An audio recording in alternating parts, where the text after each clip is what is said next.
आखिरी प्रेस वार्ता में आप सबका स्वागत है। विजय लोचर जी, राजवीर भाई, हम सब अभी ऊपर चर्चा कर रहे थे तो एक सवाल आया कि जब देश की स्थिति और दिल्ली की स्थिति देखते हैं तो तुलना करने पर समझ में नहीं आता कि किस्मत ज्यादा किसकी खराब है, देश की या दिल्ली की।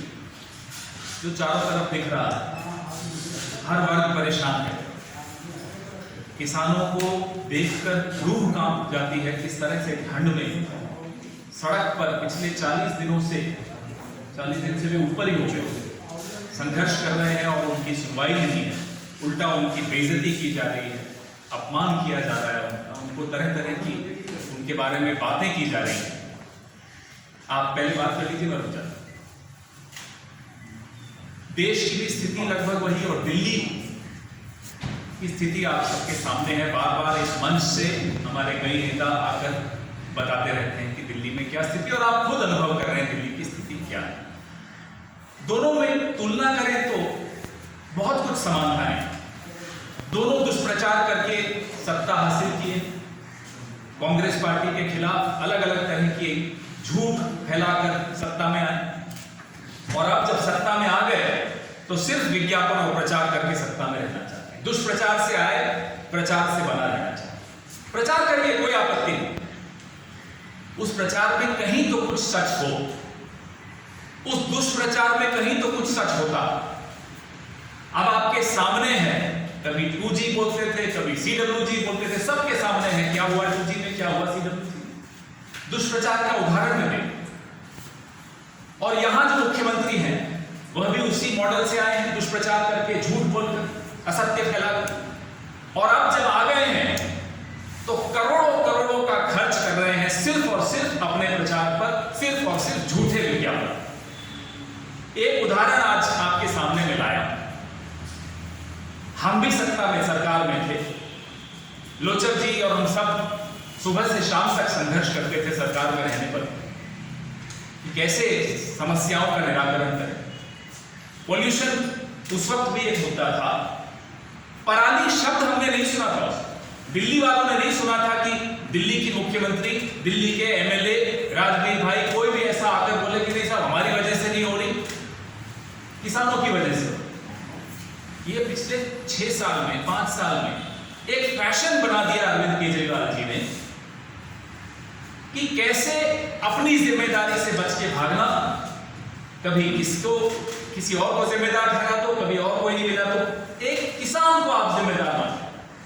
खैर, हम सबने देखा इस साल तो पराली का नाम ले नहीं,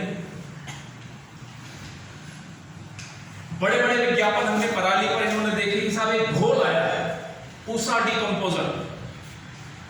सब बड़े चकित हो गए थे, नया घोल क्या लाए हैं। अब वो घोल बोले कि ये घोल आप इस्तेमाल करोगे तो पराली वहीं गल जाएगा।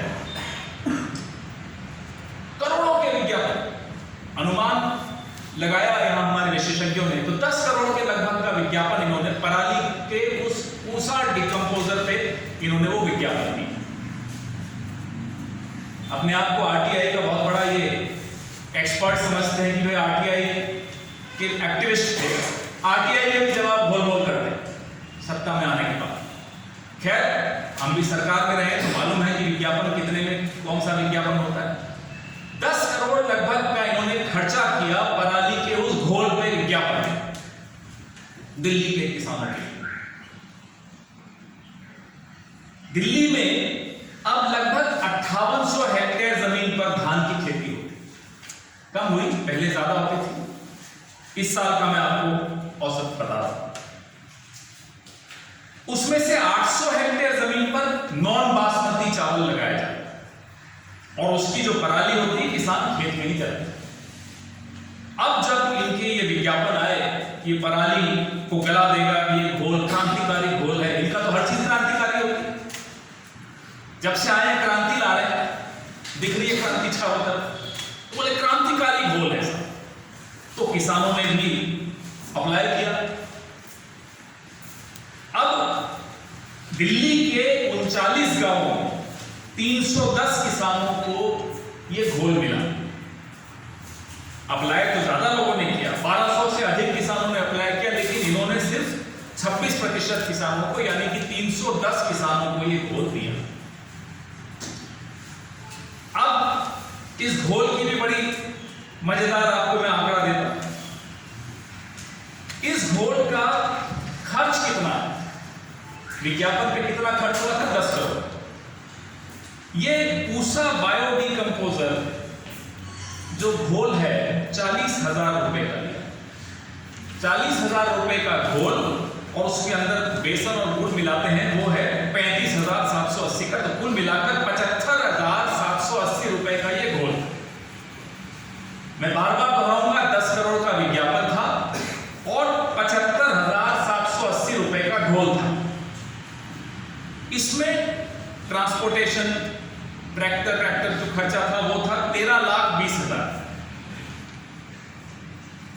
टेंट लगाना था तो वो था 9,64,150 रुपए का। तो कुल खर्च इस पूरे बायोडिकम्पोजर, पूसा बायोडिकम्पोजर पे 23,60,000 का खर्च, विज्ञापन पे 10 करोड़ का खर्च। ये है अरविंद केजरीवाल की असलियत, ये है क्रांतिकारी असलियत।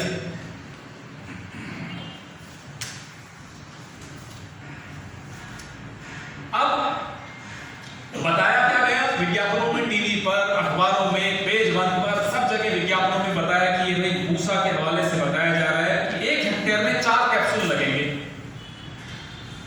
इस हिसाब से 800 हेक्टेयर में 3200 कैप्सूल लगने चाहिए। खरीदे कितने? आरटीआई से इतना तो मालूम पड़ गया, हमारे यहाँ आरटीआई के विशेषज्ञ हैं जो ढूंढ निकाल देते हैं। जरूरत थी 3200 कैप्सूल की और खरीदे 8,000 कैप्सूल।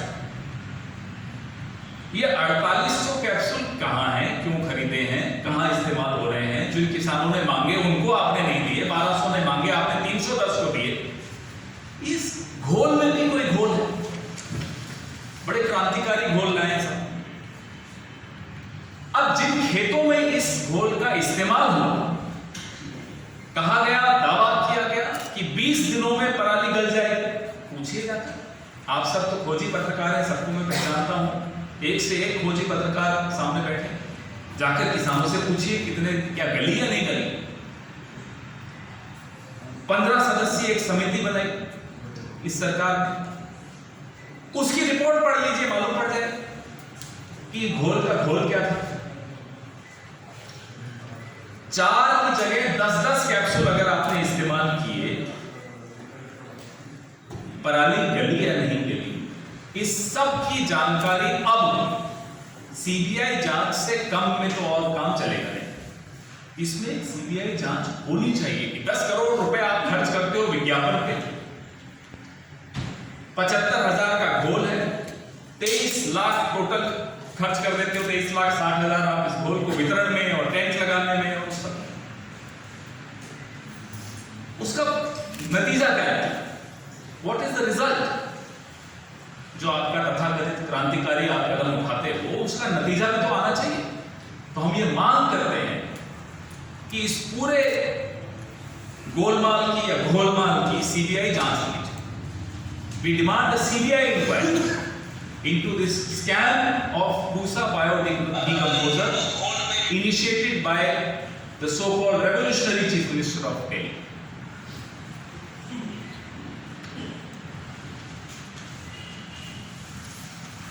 किसानों पर इनके झूठ रोज पकड़े ही जाते हैं।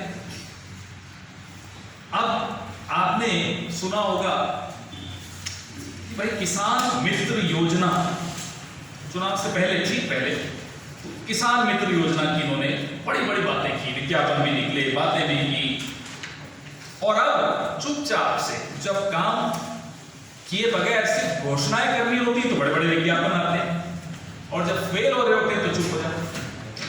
ये इनका खबरें इन्होंने खूब छपाई किसान मित्र योजना की, क्या हुआ पूछिए जरा इनसे। किसान मित्र योजना, किसान मित्र योजना कैबिनेट के निर्णय के तहत डेफर कर दी गई। क्यों? कहां है आपका किसान प्रेम? सबसे पहले राज्य सरकार, आप ही आते हैं, सबसे पहले नोटिफाई जिनको राजवीर जी काले कानून कहते हैं, विजय लोचर जी के सामने अगर मैं कहूं कि कृषि कानून तो मेरे को रोकते हैं, नहीं काले कानून बोलो। तो इन काले कानूनों को लागू करना, उनकी नोटिफिकेशन करने वाली पहली राज्य सरकारों में से एक अरविंद केजरीवाल। मतलब भाजपा की अपनी राज्य सरकारों से भी ज्यादा तत्परता अगर किसी ने दिखाई इन काले कानूनों को लागू करने में, तो अरविंद केजरीवाल। किसान मित्र योजना को ताक पे रख दिया कौन? अरविंद केजरीवाल। पराली में घोटाला कर दिया किसने? अरविंद केजरीवाल। और क्रांतिकारी बन। आपके प्रश्नों का स्वागत है। सर, आप इसको आपने बताया 23 लाख रुपए उसको विज्ञापन में 10 करोड़ रुपए लगाए गए, इसको आप एक एडमिनिस्ट्रेशन की लापरवाही मानते हैं या बहुत बड़ा घोटाला मानते हैं? मैं दोनों मानता और मानता नहीं। मैं मानना तो खैर अलग चीज होती है, आपके सामने प्रत्यक्ष है सब। 23,60,000 की जो चीज थी उस पर आप 10 करोड़ का आप खर्चा करते हो। ये आप इसको जो भी कहना चाहो आपके ऊपर छोड़ता हूं, मैं आपकी विजडम पे छोड़ता हूं। उसका प्रभाव क्या हुआ? आपने तो पूरे नॉर्थ इंडिया के किसान को बदनाम कर दिया कि भाई पराली जलाते हैं इसलिए दिल्ली वाले भुगत रहे हैं। फिर आप एक घोल ले आए कि इस घोल से पराली 20 दिन में गल जाएगी। क्या हुआ? गली या नहीं गली? कितने कैप्सूल खरीदे, कितने बांटे, क्या प्रभाव हुआ उन कैप्सूल्स का? इनका उत्तर सीबीआई इंक्वायरी में सामने आएगा। आपको मालूम पड़ जाएगा कि घोटाला है या घोटाले के साथ साथ एडमिनिस्ट्रेटिव लैप्स जिसको आप कहते हैं वो है, या सरकार चलाने की क्षमता ही नहीं है इस व्यक्ति में, ये साबित होगा। नियत में खोट है, सरकार चलाना आता नहीं है, दोनों चीजें इसमें साबित। जो सेंट्रल गवर्नमेंट के अंदर बॉडी है वो चलाती है, तो ऑब्वियसली बाइंग है वो सेंट्रल बॉडी के मेंबर्स होते हैं, तो क्या दोनों की मिलीभगत समझे इसमें जो घबराए तरीके में क्या? उन पर मैं इसलिए टिप्पणी नहीं करूंगा कि मेरे पास जो जानकारी होगी मैं उसी के आधार पर बात। ये जानकारी स्पष्ट है कि विज्ञापन इन्होंने दिए। यह भी जानकारी स्पष्ट है कि इतना खर्चा आया, 75,000 का घोल है, 9 लाख का टैंक है, 310 किसानों को इन्होंने वितरण किया है, 1200 किसानों ने मांगा था, 20 दिन में नहीं गई। जो जानकारी है तथ्यों के आधार पर बात करने में मुझे भी अच्छा लगेगा, आपको सुनकर भी अच्छा लगेगा और दर्शकों को और पाठकों को पढ़कर भी समझ में आएगा कि ये सत्य है। जिस दिन उनके बारे में कोई सूचना मिलेगी जरूर आपसे साझा करेंगे। सर, आपने कहा कि आपके पास प्रूफ है कि ये स्कैम हुआ है, तो क्या सीबीआई जांच की मांग आप कर रहे हैं? इसके बाद भी कोई कदम उठाएंगे जांच के? आपके माध्यम से जनता की अदालत में तथ्यों को हम सामने रखते हैं, सीबीआई की जांच की मांग नहीं करते। और जो आरटीआई में सूचनाएं मिली हैं कि कितने का घोल था, कितने किसानों को दिया, कितनों ने मांगा, वो सब आपसे साझा करते हैं। अब बाकी का काम हमें और आपको मिलकर करना, उसमें आपकी भी जिम्मेदारी है, हमारी तो है, वो कर ही रहे हैं, आपकी भी पूरी जिम्मेदारी।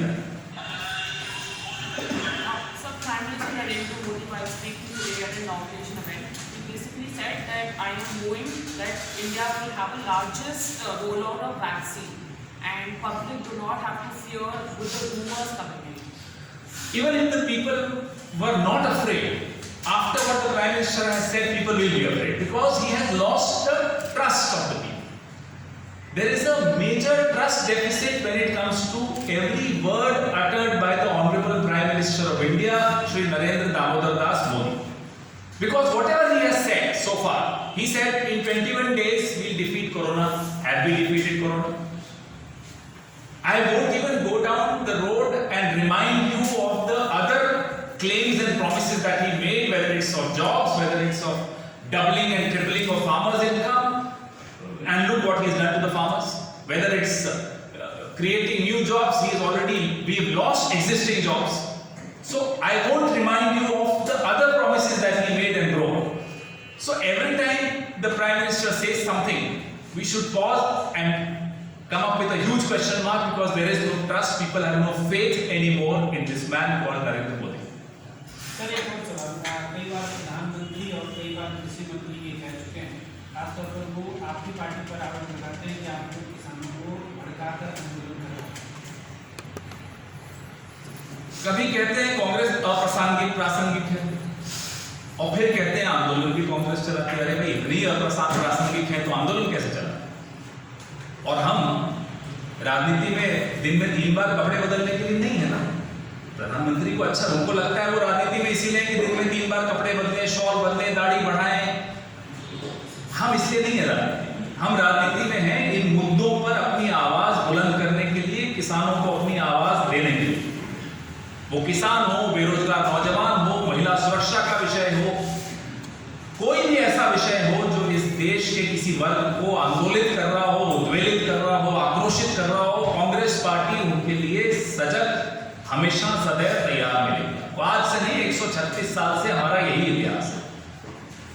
इनको अगर राजनीति में रहना है मेकअप करने के लिए तो ये रहे, इनको मुबारक। हम राजनीति में हैं मुद्दों की लड़ाई के लिए, हम लड़ते रहे। Sir, a very serious concern has been raised on diplomatic level where it's been 7 months where 48 sailors have been stuck on 3 different ships in China. This is a long and a painful saga of failures of our foreign policy that we've been pointing out for the last 7 years. Every single neighbor of ours, we have a problematic relationship now. Why? For the Prime Minister of India, foreign policy is nothing more than event management. It's a photo op for him. Foreign policy is far more serious than your diaspora events.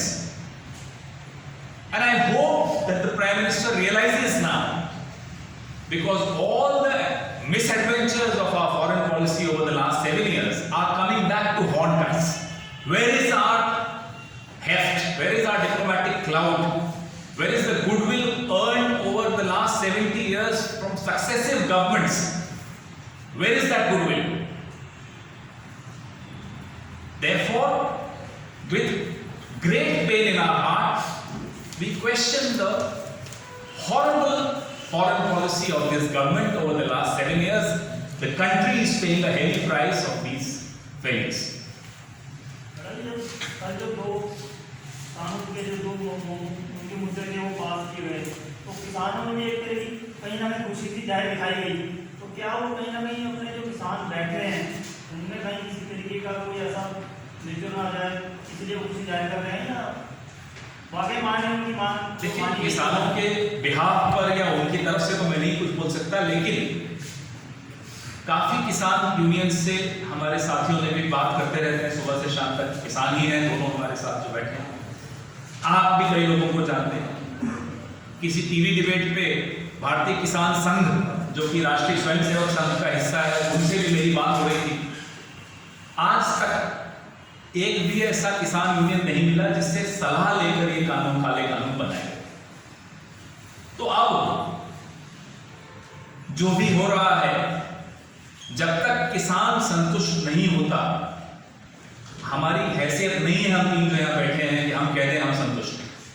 जो किसान दुखी है, सड़क पर इतनी भीषण सर्दी में बैठा है, अगर वो संतुष्ट नहीं है तो ये देश संतुष्ट नहीं। Thank you.